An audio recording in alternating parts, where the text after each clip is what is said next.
Bonjour, dans ce tirage, je vous présente un concept très simple. On va essayer de trouver quelle note notre âme est-elle venue jouer en ce solstice d'été. Le solstice d'été n'est pas seulement le moment où la lumière est à son maximum, c'est aussi le moment où elle commence à décroître. On va trouver ensemble la note qui va nourrir notre lumière jusqu'à la fin de cette année. Après que le soleil ait atteint son apogée, les jours commencent à présent à diminuer et la lumière extérieure nous invite progressivement à nous tourner vers notre lumière intérieure. J'ai demandé à l'oracle ton musical quelle note allait nous accompagner durant les 6 prochains mois. Avant le tirage, la coupe nous donne une première indication. La carte numéro 2 nous parle de relations, de sensibilité et d'écoute mutuelle, en présence peut-être d'un sentiment de dualité. Cela peut signifier une division intérieure qui suppose un certain contrôle, de savoir se remettre en question ou en cause quant à ce que la relation elle-même réclame dans sa dynamique collective. La carte au nombre 24 nous montre une famille de sang ou de cœur, une communauté spirituelle ou un cercle d'amis, ou bien encore des personnes qui nous aident à nous rapprocher davantage de ce à quoi nous aspirons, des personnes avec lesquelles nous avançons dans la même direction.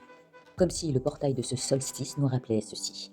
Tu n'es pas seul à chercher de loin à nourrir ta lumière, car ici chacun a à choisir la place qui lui est la plus juste pour y arriver.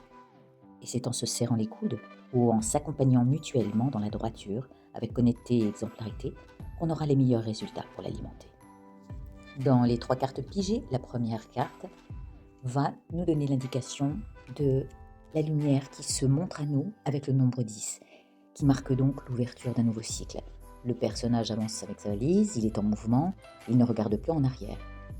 Ce pourrait être une exploration intérieure, sachant que nous partons avec un ou des bagages, tout en prenant une destination où nous sommes sensiblement prêts à quitter ce qu'on connaît pour avancer librement à la découverte de bien des nouveautés.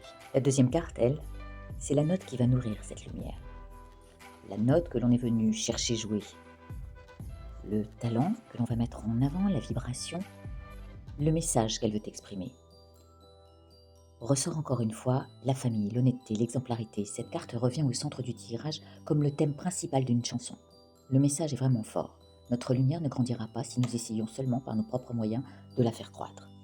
Elle se nourrit de liens sincères, augmentés tant par tout ce qui nous permet d'être pleinement nous-mêmes que par des personnes qui ne nous jugent pas et devant lesquelles il n'y a ni besoin de masque, ni d'aucun effort à fournir pour correspondre à une image socialement correcte.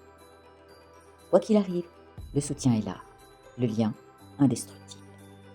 La troisième carte représente la manière dont on devrait faire rayonner sa propre lumière jusqu'au prochain solstice. Le rayonnement en quelque sorte à offrir au monde. On peut l'anticiper ici comme un défi, car cette carte numéro 49 pointe du doigt notre inattention, nos distractions, influençant la dissipation. Ici, les personnages sont obnubilés par leur propre image, et ce qu'ils corrigent de extérieurement est superficiel, via des filtres ou des fausses apparences. Alors quelle énergie on va diffuser durant les 6 prochains mois? Le message est que durant les mois qui viennent, le véritable défi sera de ne pas aller chercher l'approbation à l'extérieur, ni de croire aux reflets que nous renvoyons. Non, non, non. Notre challenge sera au contraire de ne pas se disperser, ou en tous les cas de ne pas disperser notre énergie, en dissipant notre lumière de manière futile, ce qui sous-entend de ne pas se perdre en surface, ni se laisser détourner par le bruit extérieur et les artifices, mais plutôt revenir à l'essentiel, à sa nature profonde, pure et complètement décontaminée. Je vous lis ces cartes comme une partition musicale, et elle raconte ici qu'une personne cherche à quitter ce qui n'est plus aligné à elle. Elle tient à nourrir ces liens qui continuent de la soutenir et qui la font grandir, en cessant par-dessus tout de s'éparpiller, en écoutant sa propre note intérieure qui fredonne le message du solstice qui dit « Maintenant que le soleil commence à décliner, quelle lumière vais-je choisir de nourrir en moi jusqu'à la fin de cette année? Et pour toi, quelle est la carte qui chantonne en toi ?»